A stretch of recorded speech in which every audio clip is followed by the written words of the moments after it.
امروز 2 نویبر است و استودیوی مرکزی رادیو زودین نگاهی میاندازیم به خبرهای تاجیکستان و جهان. شهلوی گلخوجه هستم. سلام. سرخط بعضی از موضوعها. تاجیکستان و ترکمنستان شریک استراتژی شدند. قربانگلی بردی محمدов به تاجیکستان آمد و در جریان سفرش 13 سند همکاری به امضا رسید. متهم ҳамлаи نю یورک در دادگاه پاسخ میگوید زوده ازبکستان را در قتل 8 نفر عیبدار میکنند. جزئیات نوی حمله معلوم شد. بر اساس تفتیشات سایپوف جنایت را هفته‌های زیاد طرح‌ریزی کرده است. عملهایش را از نام داعش انجام داده است.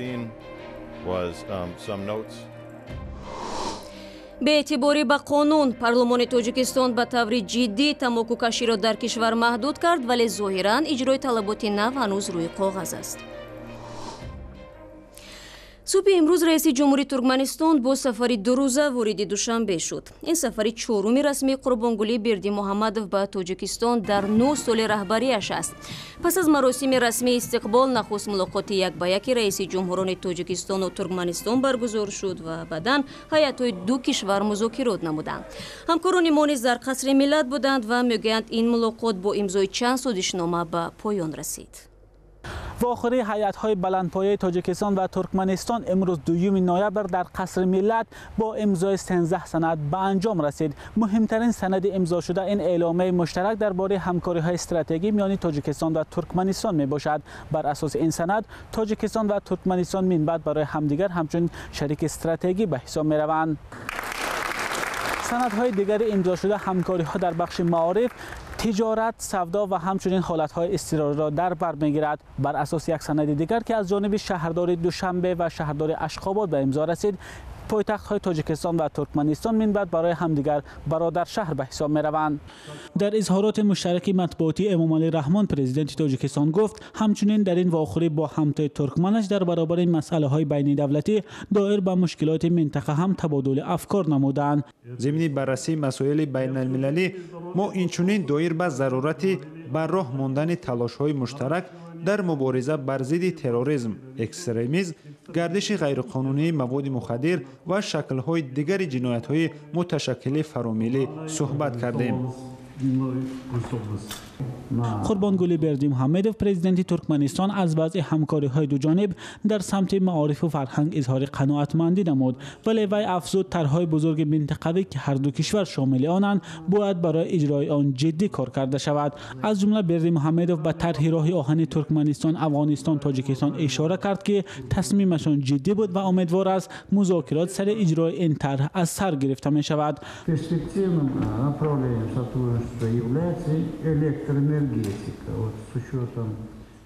در دورنمای رشد همکاری‌های دوجانبه در ساحه برق و انرژی ما پیشنهاد کردیم جانب ترکمنستان آماده است توسط افغانستان خط برق را تا به تاجیکستان تامین کند.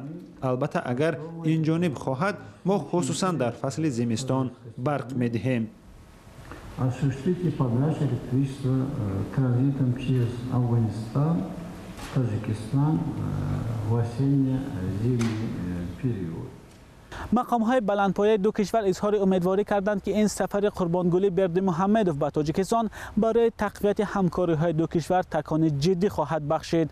مولا رجب یوسفی، شادمان یتیم، آزادی دوشنبه. مقامات کمیته اوید به کارهای دین، تنظیم عنعنه و جشن و مراسم‌های ملی تاجیکستان تصدیق کردند که برای برکنار کردن امام خطیبانی که در خارج تحصیل کردند قرار نو صادر شده است.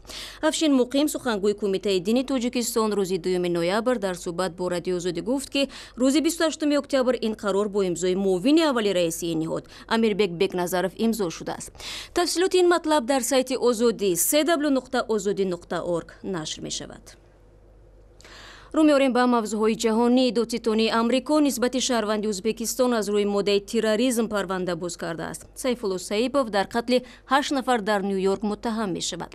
او روز سه‌شنبه با یک ماشین خرد باربر به خط مخصوص دوچرخه سواران و مقابل مسیر مخالف حرکت کرده باعث هلاکت و مجروح شدن نفران زیاد گردید. پرزیدنت دونالد ترامپ در توییتر خود نوشت که Soipov سزاوار حکم قتل است. مهاجر ازبک که به قتل 8 نفر در شهر نیویورک متهم می شود برای این جنایت چند هفته آمادگی گرفته است. او که ماشین را روز 1 نوامبر برای رهگذران راند از پیروان گروه دولتی اسلامی بوده است. در این باره افسران پلیس نیویورک در یک نشست خبری صحبت کردند. بر اساس تفتیشات سایپوف جنایت را هفته‌های زیاد طرح‌ریزی کرده است. عملهایش را از نام داعش انجام داده است.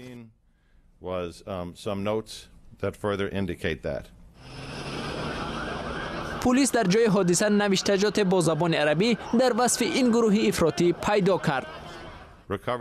از ماشین و از نزد آن 2 کارت، تفنگ‌های پلاستیکی، تفنگ پیندبال و اسلحه پنیوماتیکی گرفتیم.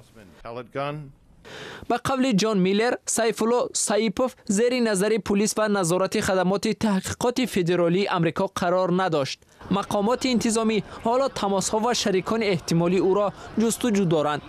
خدمات فدرالی تحقیقات روز 1 نوامبر اعلان کرد که یک جوان دیگری ازبک محمد ظاهر قادیروف را جستجو دارد، ولی بعداً گفتند که او را یافتند. جزئیات دیگری درباره‌اش نشر نشده است.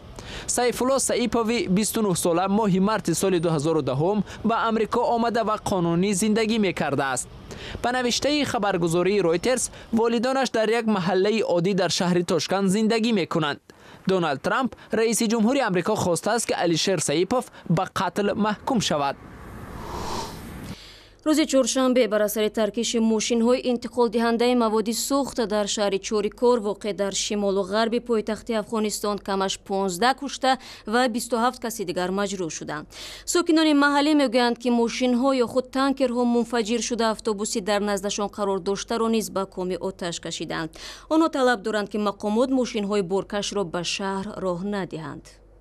توی ما از دولت است، از والی محترم است که باید که میشار اگزرامیت چه بگیره که تو بی باندواری است، تو یک تانکرای چیز باید که از رای یک چیز دیگه دور بده که تو در بین شهر نبیاردش که تو چیز با مردم بسیار خساره میکنه دیگه.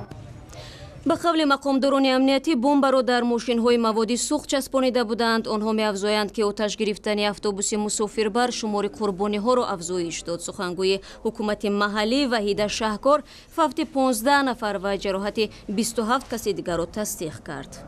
واقعا دیگه بود که ترالی آدمی ما دیگه ما نزدیکش بودیم دیگه و بالا شد دیگه و خود راننده اتوبوس هم دیگه زیاد سرعت داشت دیگه. من در صورت برم گفت دیگه واقع پیش آمد دیگه 3 تا از ما دیگه اینجا شهید شد دیگه. ما دیگه فرار کردیم دیگه. دستای ما چیزای ما سوخت دیگه. خیش همینه دیگه. روز 31 اکتبر در نتیجه حمله انتحاری در کابل کمش 8 کس به هلاکت رسیده بودند. برمیگردیم به تاجیکستان. هفته قبل وکیلان تاجیک با وارد نمودن تغییرات به قانون محدودیت را برای استعمال تماکو در تاجیکستان شدیدتر کردند. بر اساس اصلاحات فروش و استعمال محصولات تماکو در نزد مؤسسه‌های تعلیمی، فرهنگی و دینی و مهمانخانه‌ها منع شد. این محدودیت به کلیان و نوز هم داخل دارد. تا کجا این طلبات قانون از سوی ساکنان رعایت می‌شود همکاران ما تحقیق کردند. طرح نوی قانون درباره محدود کردن استعمال و استفاده تماکو در تاجیکستان که اخیراً از سوی پارلمان کشور قبول کرده شد، از این به بعد در بارپیچ‌های سیگار یا تماکو باید نه کم در از 70% نوشتجات‌ها حتما از ضرر تماکو بازگو شود. در برابر فروش به تا 18 ساله‌ها و همچنین به شکل دانه فروختن، فروشنده‌های سیگار می‌توانند نزد قانون جواب گویند.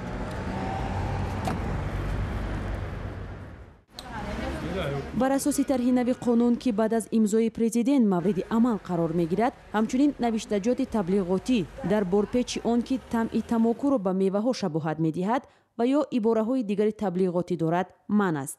همچنین بار نخست در قانون تنظیم استعمال و فروش نوس و قلیان که از دیگر محصولات تماکویی به شمار می روند وارد کرده شد.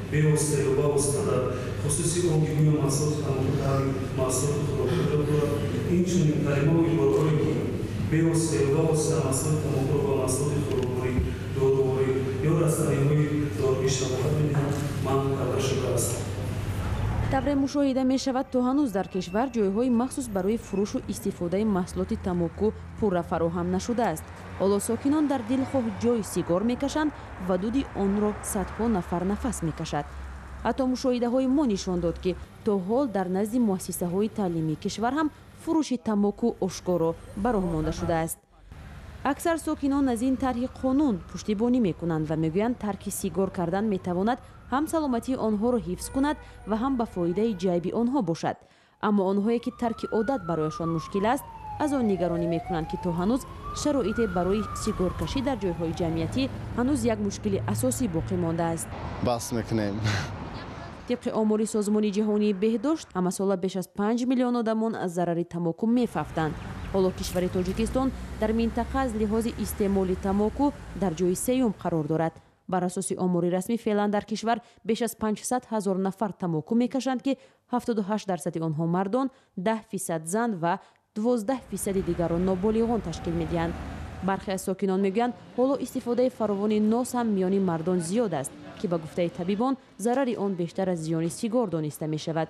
нигароние ки худи мақомотро ҳам водор кардааст то дар тарҳи нав маҳдудият ба носу калёнро ҳам ворид кунанд. барномаро идома медиҳем. мақомоти Тоҷикистон мегӯянд ба наздикии кишвар соҳиби нахустин шоҳрои мутобиқ ба меъёрҳои ҷаҳонӣ мегардад. тибқи нақша роҳе ки имрӯз пойтахти Тоҷикистонро бо ҷануби кишвар пайванд мекунад, аз навсозӣ ва васеъ мешавад. гузашта аз ин ба бовари сармоягузорони ин тарҳ роҳи нав ҳаёти сокинони ду шаҳри калони Тоҷикистонро осон хоҳад кард. гузориши навбатиро тамошо мекунем. ҳар рӯз тариқи роҳи Душанбе Қурғонтепа ҳазорҳо мошини сабукраву боркаш мегузарад. ин роҳ охирин бор 12 соли пеш таъмир шуда дар зери бори зиёд вайрон шуд. ноҳамвориҳо бештар аз ҳама барои ронандагони таксӣ, тоҷирон ва сокинони маҳаллӣ ки ҳар рӯз аз ин роҳ истифода мекунанд мушкил эҷод мекунад. шоҳроҳи духата маркази Тоҷикистонро бо ҷануби кишвар мепайвандад. дар байни ҳамин 2 моҳ 3 моҳ як бор ҳамин хел хадавоиҳо ҳамин ҳолати мошин бад мешавад. мо мерем хакиш ҳамин сабабаш ҳамин сифати паст будани раҳ аст. имрӯза шароити раҳ вазбин аст. рости гап раҳҳо безеб аст ва дараҷаи олӣ безеб аст. ҳамин шавида шомида ҳайка намешавад. дулано ҳаст фурӯҳо бор дора оста мегарда ва ё абгам ка намешавад. пеш мошин мисол мера кушод шавад бо соз мешавад. раҳо вайрона ҳар як 2 моҳда ремонт мекунем. чора хадавой мекунем. гар соз кишид мумкин 1 сол хадавой мекунем. мода фоида охе. мақомоти Тоҷикистон ваъда медиҳанд ки бунёди роҳи нав байни ин ду шаҳри бузург ба ҳамин зудиҳо оғоз мешавад. бонки осиёи рушд барои ин тарҳ беш аз 65 миллион доллар қарзи бо имтиёз додааст ки ин аз 2 ҳиссаи маблағи зарурӣ барои сохтмони шоҳроҳ мебошад. маблағи боқӣ монда аз ҳисоби буҷаи Тоҷикистон, бунёди нирӯи эҳёшавандаи ОПЕК ва лоиҳаи ҳукумати ҷопон пардохт мешавад.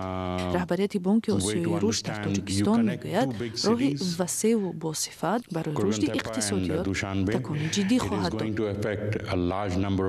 мо ду шаҳри калон Қурғонтепа ва Душанберо пайваст мекунем.